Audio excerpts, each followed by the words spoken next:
Et si l'éducation commençait avant même la naissance? Introduction. 9 mois qui peuvent changer toute une vie. Deux personnes s'aiment. Elles décident d'avoir un rapport sexuel. Quelques semaines plus tard, un test affiche 2 lignes.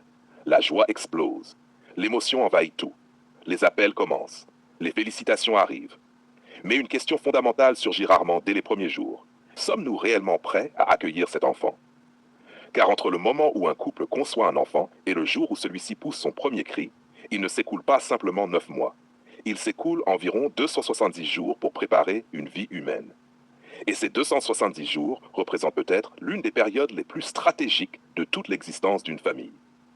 L'erreur la plus fréquente, préparer la chambre avant de préparer l'avenir. Beaucoup de futurs parents consacrent des semaines à choisir. La couleur de la chambre, la poussette, le lit, les vêtements, les jouets. Tout cela est important. Mais très peu se demandent, qui ouvrira un compte épargne pour l'enfant? Comment allons-nous financer les imprévus? Qui réduira éventuellement son temps de travail? Comment allons-nous organiser les nuits? Quelle vision éducative souhaitons-nous transmettre? Pourtant, un enfant ne naît pas seulement avec des besoins affectifs. Il naît aussi avec des besoins matériels, éducatifs, médicaux et organisationnels. Le conte de l'enfant, un geste simple qui peut changer son destin.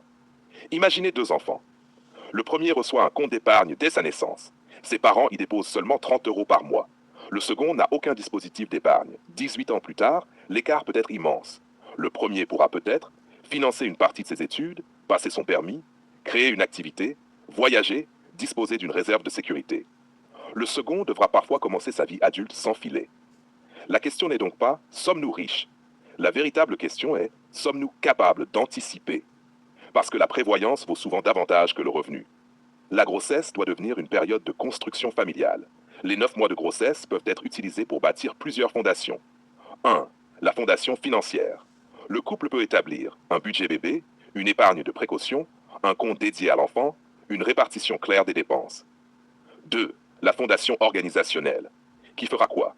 Les rendez-vous médicaux, les courses, les nuits, les bains, les urgences. L'absence d'organisation est l'une des principales sources de tension après la naissance. La fondation éducative. Avant même la naissance, les parents devraient discuter des valeurs qu'ils souhaitent transmettre, de la discipline, des écrans, de l'école, de la religion, des limites éducatives. Un enfant révèle souvent les désaccords que le couple n'avait jamais abordés. Une naissance ne devrait jamais être uniquement un événement émotionnel. L'amour est indispensable. Mais l'amour seul ne suffit pas. Un enfant a besoin d'amour, de stabilité, d'organisation, de sécurité, de cohérence. Un couple peut être très amoureux,